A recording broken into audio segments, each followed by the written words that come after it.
नमस्कार, news 18 update देख रहे हैं आप और मैं हूं आप सबके साथ अनूप। शुरुआत एक बड़ी खबर से करते हैं जो इस वक्त बगहा से आ रही है। बगहा में नाव हादसा हुआ है। गंडक नदी में नाव पलट गई है जिसमें 25 लोग सवार थे।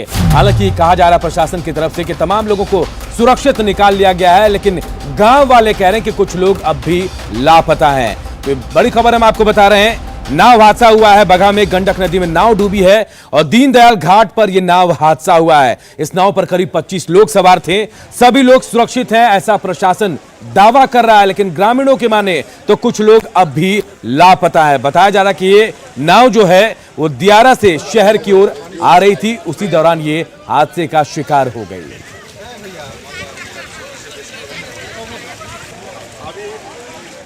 पानी जागल है, बस एक बार उलट दलसन डेंगी। अच्छा, कई आदमी रहलो पर सवार? 25-30 आदमी रहलो। अच्छा, दूधा रहलो हाँ। और कुछ घसवा रहलो। अच्छा, तो कई आदमी भी निकालल गइल बाटे? अभी तो 5 आदमी धराइल गांव में से। अच्छा, बाकी लोग लापता बा? लापता नहीं, हम लोग पकड़ा जाई सब, कोई बहके वाला केहू नहीं खे में से। हम तो घर पर थी, वो हमारा लड़का डेरा जाने के लिए हमारा बड़ा लड़का है, वहीं वो डिंगी पर गया है। बाद में हम सुने हैं कि डिंगी मारा गई, तो हम आए हैं काली पर, तो देख रहे हैं स्थिति। तो लोग कर रहा है 4-5 लोग पाउटा पहुँचा रहा है। बात हो रही है, काफ़ी लोग अपने तैर के हैं और काफ़ी लोग रेस्क्यू किए गए हैं।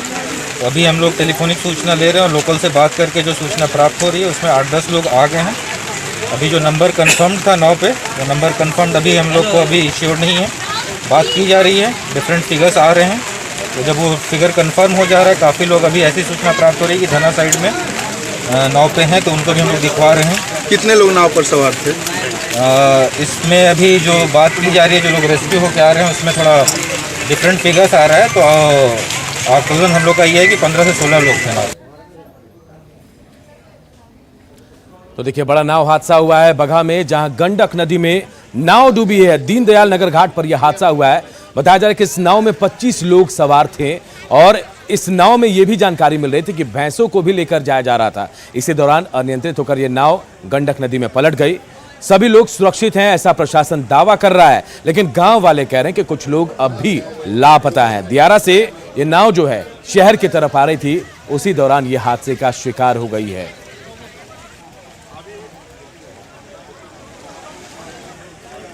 तो बड़ा हादसा हुआ है बगहा में, नाव पलट गई है गंडक में और इस दौरान सभी लोग नदी में डूबे थे, लेकिन प्रशासन कह रहा है कि सभी लोगों को बाहर निकाल लिया गया, जबकि ग्रामीण कह रहे हैं कि कुछ लोग अब भी लापता हैं। खबर पूर्णिया से आई है, जहां नदियां कहर बरपा रही हैं। जी हां, बायसी के ताराबाड़ी में एक पक्का और बड़ा मकान चंद सेकंड में कनकई नदी में समा गया। तस्वीरों में आप खुद देखिए कि कैसे ये बड़ा मकान धराशायी हो गया और कनकई नदी में समा गया है। वहीं लोग कटाव के दहशत में अपने हाथों से अपने बनाए आशियाने को तोड़कर पलायन को भी मजबूर है। आपको बता दें कि इससे पहले भी गांव में मस्जिद, स्कूल समेत करीब 1 दर्जन मकान कटकर कनकई नदी में समा चुके हैं। वहीं प्रशासन की ओर से कटाव निरोधक काम के नाम पर सिर्फ और सिर्फ खानापूर्ति हो रही है।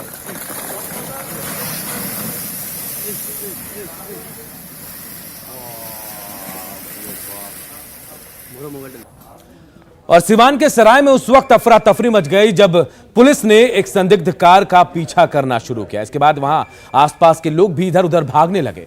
हालांकि पुलिस ने तुरंत कार्रवाई की और तमाम जगहों पर बैरिकेडिंग लगा दी। इसके बाद जो कार सवार थे, संदिग्ध जो थे, वो कार छोड़कर वहां से भाग खड़े हुए हैं।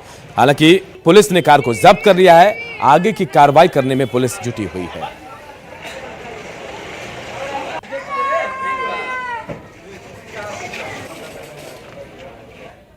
एक गाड़ी आई बहुत तेज रफ्तार में और पीछे से पुलिस की गाड़ी थी। अब क्या माजरा है हम नहीं जानते। जा करके गाड़ी पकड़ा गई, लोग कूद के भाग गए। 7:45 बजे की बात है। और अब बात उस खबर की जिस पर रोक है और बिहार सरकार लगातार कार्रवाई भी कर रही है, लेकिन इसके बाद भी ये जो है बदस्तूर जारी है। हम बात कर रहे हैं तमंचे पर डिस्को की। सहरसा से खबर आई जहां ऑर्केस्ट्रा के दौरान एक युवक जो है तमंचे पर डिस्को करता नजर आया। जी हां, लक्ष्मणिया लौकिया गांव में ऑर्केस्ट्रा का आयोजन किया गया था और यहां नर्तकी के डांस पर एक युवक ने हथियार लहराते हुए जमकर डांस किया। आप खुद तस्वीरों में देखिए कि मुहर्रम के मौके पर यहां ऑर्केस्ट्रा का आयोजन किया गया था, जिसमें नर्तकियों ने जमकर ठुमके लगाए। इस दौरान स्टेज पर नर्तकी के डांस पर एक युवक ने हाथ में हथियार लेकर जमकर डांस किया। इतना ही नहीं, उस युवक ने एक कटार नर्तकी के हाथ में थमाने की कोशिश भी की, लेकिन नर्तकी ने कटार को हाथ नहीं लगाया। बताया जा रहा है कि बिना प्रशासनिक अनुमति के ऑर्केस्ट्रा का आयोजन किया गया था। तमंचे पर डिस्को का वीडियो सामने आने के बाद पुलिस आरोपी युवक की तलाश कर रही है।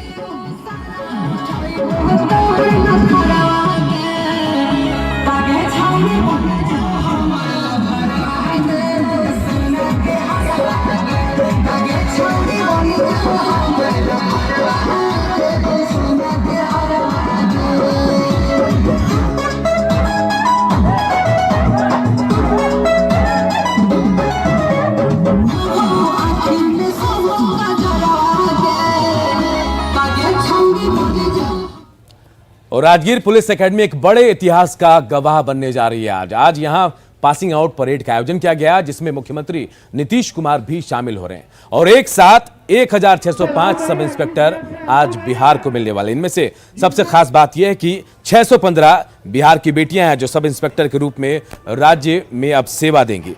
सीएम नीतीश कुमार की मौजूदगी में पद और गोपनीयता के लोग शपथ लेंगे। आयोजन स्थल से देखिए हमारे सहयोगी रवेश नारायण की रिपोर्ट।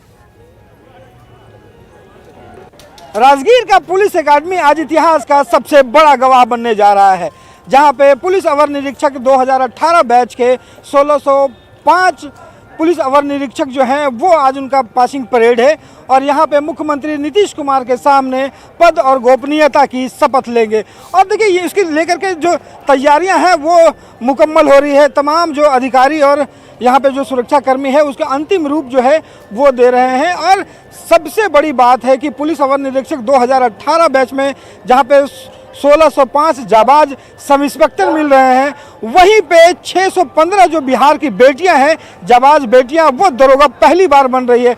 और ऐसा पहला मौका है कि महिलाओं का दरोगा का इतना बड़ा बैच जो है वो पुलिस एकेडमी से ट्रेनिंग करके निकल रहा है।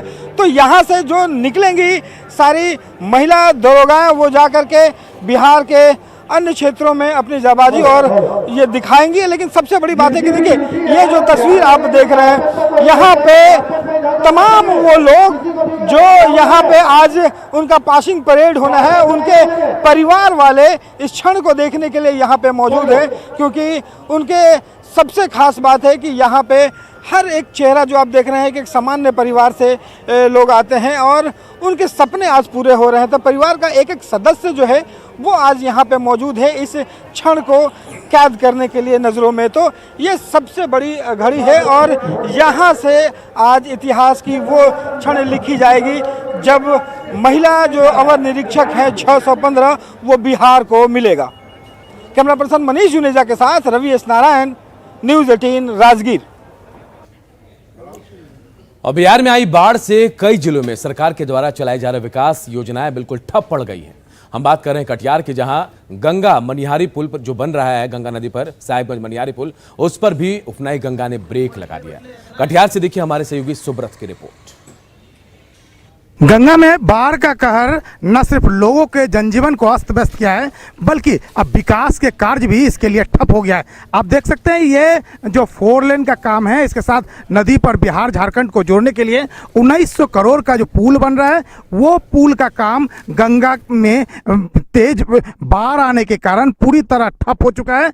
और इसके कारण हालांकि 4 लेन का काम जारी है, लोग इसको किस तरह से देख रहे हैं, आइए स्थानीय लोगों से बात करते हैं। देखिए ये बिहार और झारखंड का ये मुख्य मतलब ये जोड़ने का करीब था, काम युद्ध स्तर पर शुरू भी था, लेकिन ये गंगा का जो विकराल रूप हुआ इसमें काम बाधित हो गया है और पुल का काम अभी बिल्कुल बंद है। लेकिन अप्रोच का काम अभी हम लोगों का चल रहा है और इससे हम लोग बहुत दुखी हैं कि हो सकता है कि जो इसका पीरियड था काम का वो पूरा समय पर ना हो सके। क्या उम्मीद करेंगे आगे? इसके आगे हम लोग यही उम्मीद करते हैं कि जब कम होगा तो फिर वो कंपनी आएगी और काम अपना शुरू करेगा। तो निश्चित तौर पर लोगों का उम्मीद है कि काम फिलहाल ठप है, लेकिन जैसे ही पानी का रफ्तार घटेगा जो काम में जो गैप आया है वो तेजी से मेंटेन हो जाएगा और एक बार फिर बिहार झारखंड के जुड़ने का ये सपना पूरा हो जाएगा। सुब्रत, न्यूज़ 18 कटिहार। इधर पटना से निगरानी की टीम आज सुपौल पहुंची, जहां बल्हा गांव पहुंचकर निगरानी की टीम ने सड़क की जांच की है। यहां पर गली जली योजना के तहत सड़क निर्माण कराया गया था, जिसके तहत कई लोगों ने शिकायत की थी और यह शिकायत जो है मुख्यमंत्री के दरबार तक पहुंची थी। इसके बाद इसकी जांच की गई। ग्रामीण ने ठेकेदार और अधिकारियों पर मिलीभगत का आरोप लगाया है। बताया जा रहा है कि यही के ग्रामीण जो हैं वरुण कुमार अवस्थी, इन्होंने मुख्यमंत्री के जनता दरबार में इसकी शिकायत की थी और कहा था कि सड़क निर्माण में भारी अनियमितता बरती गई है। इसके बाद निगरानी की टीम जांच के लिए पहुंची। मंत्री के जनता दरबार कार्यक्रम में आवेदन दिया था, उसी के आलोक में आज कार्रवाई हो रहा है निगरानी विभाग के द्वारा। कितना राशि का ये सड़क निर्माण कराया गया था? लगभग 4 लाख कुछ। कितना फीट है ये? 415 फीट है पीसीसी ढलाई और 400 फीट है ईंट सोटी। दोनों पे आपने आवेदन दिया? दोनों पे डाले, क्योंकि दोनों के प्राकलन में अंतर है।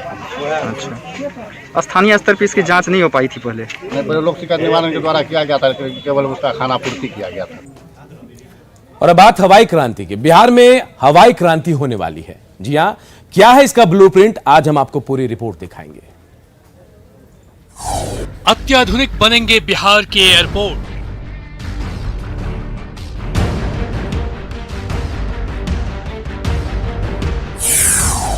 विदेशी उड़ानों के लिए तैयार होंगे हवाई अड्डे।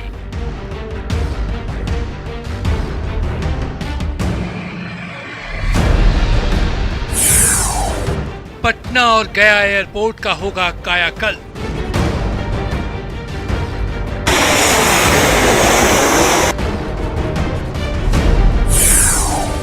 मुजफ्फरपुर और रक्सौल एयरपोर्ट का भी होगा विकास।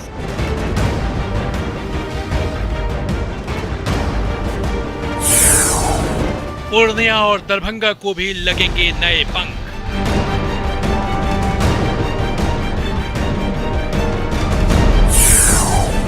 आ गई एविएशन मिनिस्ट्री की चिट्ठी।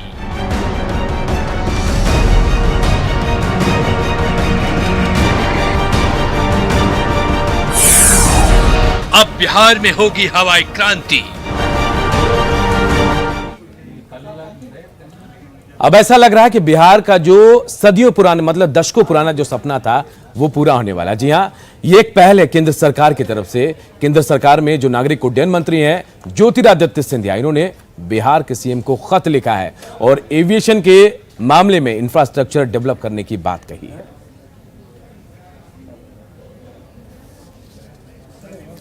तो एक बड़ा सपना बिहार का पूरा होने वाला है।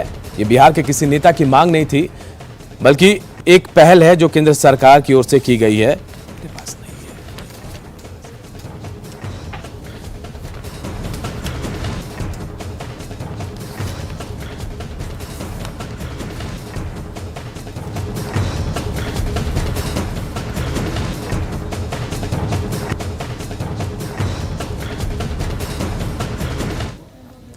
जी हां, बिहार में हवाई क्रांति होने वाली है और यह हवाई क्रांति जो है दशकों पुरानी मांग है बिहार की।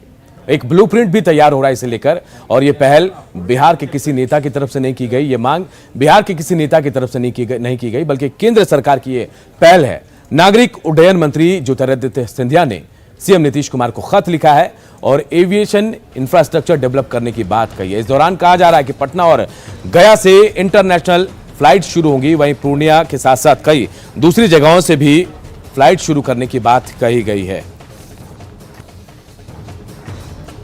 इधर छपरा के तरैया में एक हादसा हुआ। एक कार जो है नहर में गिर गई है। इस हादसे में मसरख के डॉक्टर सीताराम पांडे के बेटे विवेक कुमार पांडे की घटनास्थल पर ही मौत हो गई है।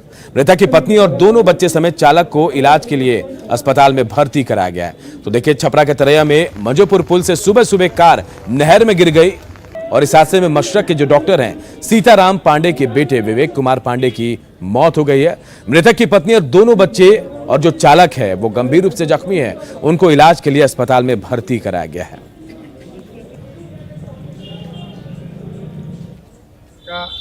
कलकत्ता से परिवार के साथ आ रहे थे और जब अमनौर के आगे पड़े पटौर के पास मधोपुर जो नाहर का पुल है उसी में गाड़ी गिर गया। इसके बाद उसमें 5 आदमी थे, 4 एक्सीडेंट घायल हो गए और 1 आदमी स्पॉट से मौत।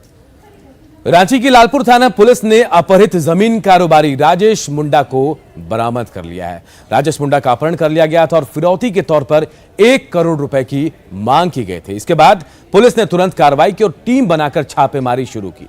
राजेश की बरामदगी जो है वो केरेडारी से हुई है। हजारीबाग के केरेडारी के जंगल से कारोबारी को जंगल में ही रखा गया था। पुलिस ने इस मामले में 6 आरोपियों को गिरफ्तार भी किया है। टेक्निकल टीम की मदद से पुलिस अपराधियों तक पहुंची। फिरौती मांगने में इस्तेमाल करने वाले मोबाइल फोन को भी बरामद कर लिया गया है। अपहृत को सकुशल बेलतू जंगल हजारीबाग से बरामद कर लिया है। इस कांड में जो मुख्य भूमिका निकल के आई है वो विक्की तिर्की नाम के व्यक्ति की आई है, जो कि करीब 2 महीने पहले से अपहृत के साथ यह रह रहा था और उनके बारे में जानकारी इकट्ठा कर रहा था। कांड में अभी तक 6। अब बात उन बच्चों की जो नेटवर्क की कमी की वजह से अपनी पढ़ाई ऑनलाइन पूरी नहीं कर पा रहे। पश्चिमी सिंहभूम के जिले में ग्रामीण बच्चे जो हैं वो अपनी पढ़ाई करने में अक्षम साबित हो रहे हैं, क्योंकि उन्हें नेटवर्क का सहारा नहीं मिल रहा है। स्मार्टफोन और मोबाइल नेटवर्क की कनेक्टिविटी यहां पर सही नहीं है। इन परेशानियों को देखते हुए शिक्षा विभाग ने बच्चों की पढ़ाई से जोड़ने के लिए एक पहल की है। विभाग की पहल पर मोहल्ला क्लासेस की शुरुआत की गई है। शिक्षक गांव में जाकर स्वेच्छा से छात्रों को छोटे समूहों को मोहल्ले के किसी पेड़ के नीचे या फिर खुले मैदान में पढ़ाते हैं। गोलकेरा क्षेत्र के बुरुहुंडरू, कटकरा, डोरबो, पुराना गोलकेरा में चल रहे मोहल्ला क्लासेस में बच्चों की अच्छी खासी संख्या भी देखी जा रही है। बच्चों में उत्साह भी है।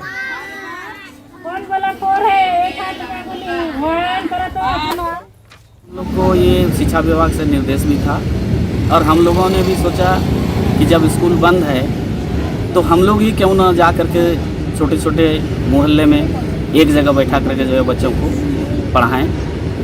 और हमारे स्कूल में जो है 11 शिक्षक हैं, प्राय जो है सभी प्रत्येक टोला में जा करके उन लोग इसी तरह से क्लास करते आ रहे हैं। यह मोहल्ला क्लास एक अच्छा आइडिया है, क्योंकि मोहल्ला क्लास के द्वारा जो बच्चे पढ़ाई से दूर हो गए थे उन्हें फिर से पुनः पढ़ाई करने का मौका मिल रहा है। क्योंकि हम लोग को भी लगता है कि बच्चे कोरोना काल में घर में पढ़ नहीं पा रहे, स्कूल आ नहीं सकते, उनकी बहुत सारी परेशानियां हैं। क्योंकि बच्चे अगर पढ़ाई से संपर्क से दूर हो जाते हैं तो धीरे धीरे वो भूलने लगते हैं। तो मोहल्ला क्लास को जैसे गुरुकुल में प्राचीन काल में पढ़ाई होती थी पेड़ के नीचे, तो पेड़ की ठंडी हवा के नीचे पढ़ाने का एक अलग ही आनंद है।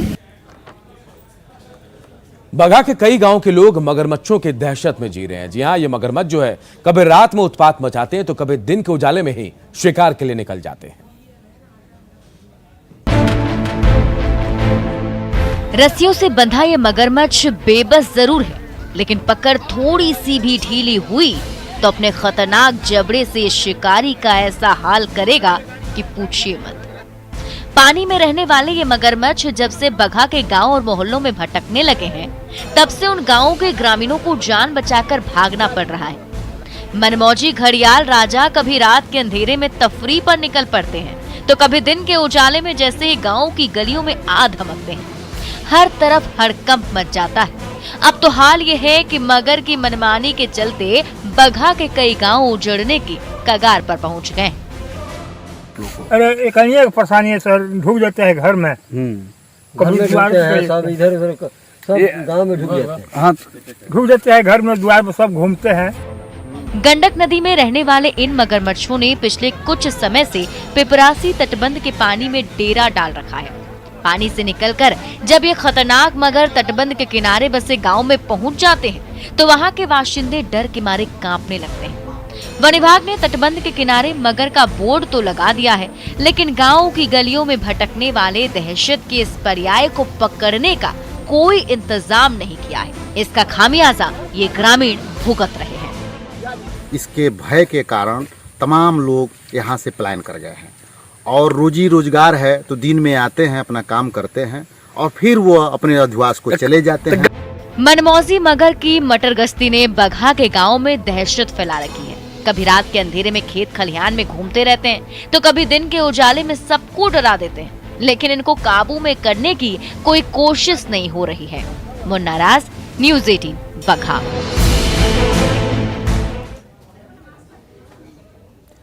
आपने बिजली से चलने वाली आटा चक्की देखी होगी, कईयों ने तो घर में हाथ से चलने वाली आटा चक्की भी देखा होगा, लेकिन क्या आपने पानी से चलने वाला आटा चक्की देखा है, वो भी अंग्रेजों के जमाने के?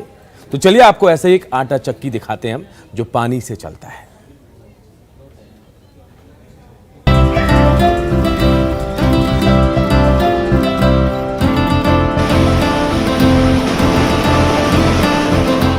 पंजाब के अमृतसर में एक गांव है रानीवली, जहां अंग्रेजों के जमाने की पंचक्की को देखने के लिए बड़ी संख्या में लोग पहुंचते हैं।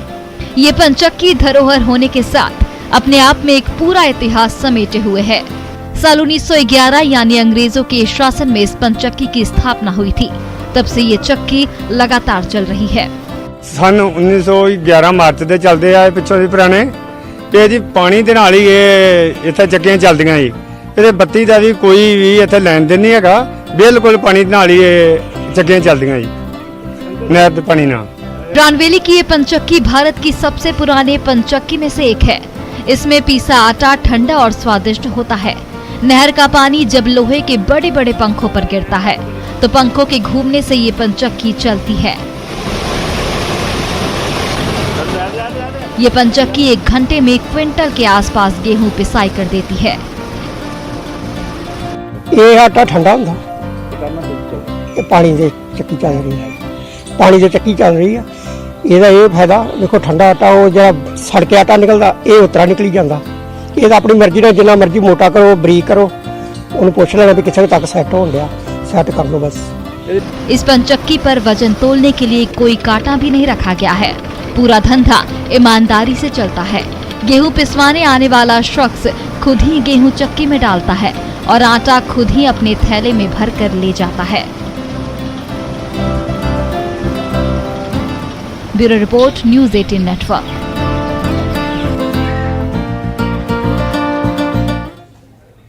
और अगर आप झारखंड में रहते हैं और अगर आपने 3 महीने से अपना बिजली बिल नहीं दिया है तो आपके घर की बिजली का कनेक्शन कट सकता है। इसके लिए बिजली विभाग ने अभियान भी शुरू कर दिया है।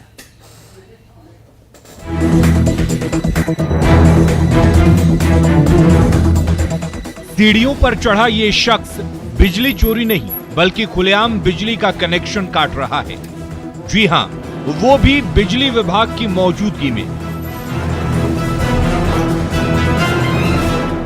दरअसल रांची में बिजली विभाग ने बकाया बिजली बिल की वसूली को लेकर अभियान की शुरुआत की है, जिसका उद्देश्य बकाया बिजली बिल नहीं देने वाले उपभोक्ताओं का बिजली कनेक्शन काटना है। इनको 10,000 रुपया दिया, मेरा वही लमसम 30-35 हज़ार बाकी है। तो लॉकडाउन की वजह से और कुछ और भी फाइनेंशियल प्रॉब्लम की वजह से बिल को जमा नहीं कर पाए हम। इस कार्रवाई की वजह बिजली विभाग ने पैसों की तंगी बताई है। वहीं उपभोक्ताओं की बात करें तो उनका कहना है कि कोरोना काल में उनके आमदनी का जरिया बंद हो चुका है, जिसके वजह से वो बिल नहीं भर पाए हैं। जानकारी के मुताबिक जिन उपभोक्ताओं का बकाया 10,000 से ज्यादा है और पिछले 3 महीनों से बिजली का भुगतान नहीं किया, उनके घर की बिजली काटने का निर्देश दिया गया है। तो हम लोग इंस्टॉलमेंट का भी फैसिलिटी दिए हैं कि अगर कोई भी उपभोक्ता एक मुश्त अगर राशि नहीं जमा कर पा रहे हैं तो आप कृपया इंस्टॉलमेंट करा लें, जाकर के संबंधित वहाँ फील्ड के जो अधिकारी हैं, सहायक अभियंता हैं। बिजली विभाग ने एक सूची तैयार की है जिसके तहत उन उपभोक्ताओं की बिजली कनेक्शन काटने का निर्देश है। इस सूची में 100 या 200 नहीं बल्कि कुल 35,000 उपभोक्ताओं के नाम शामिल हैं, जिनके लिए इंस्टॉलमेंट के जरिए भी बिजली बिल चुकाने की सुविधा दी गई है, ताकि अधिक बकाया राशि वाले उपभोक्ता धीरे धीरे कर बिल चुका सकें। अविनाश कुमार, न्यूज़ 18 रांची। और इस बुलेटिन में इतना ही, लेकिन खबरें लगातार जारी है। देखते रहिए न्यूज़ 18 बिहार झारखंड।